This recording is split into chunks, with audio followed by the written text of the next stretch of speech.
Good morning.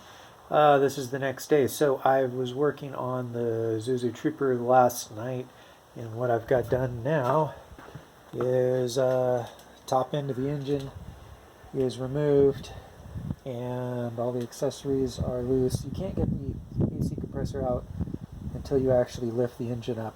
It is a crappy design, but it is what it is. All right. Today I have to get underneath the car and mess around with the transmission, and I'm not certain if I think I'm going to have to lower the transmission tail shaft, so I got to remove the cross member, and that'll give me access to the engine bolts. So the engine bolts, if you can see on this one,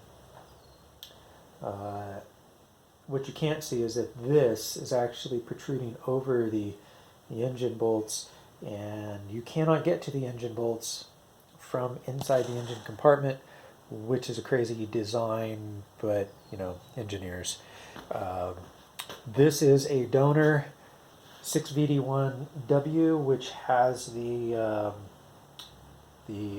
dual overhead cam heads on it. I'm going to be putting this into the single overhead cam Trooper, and I'm going to have to swap over the intake. I'm going to use my single overhead cam intake, and whatever parts will work. This was actually donated to me by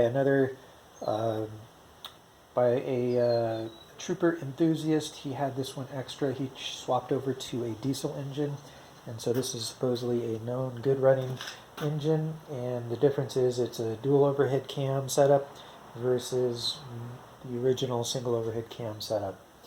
Update on the Triumph. I got a new battery, and I haven't had a chance to put it in yet. I know. I should put a battery in there and test it out. But when I put the battery in, I want to go ride it, and I need to put on some gear to go take it for a decent ride and see whether or not that's going to cure my problem with the bad idle and the bad fueling. It's like a throttle position sensor is bad on it, but I've got to make sure that it's not just a battery. All right, well, I'm going to upload this, and we'll see you tomorrow.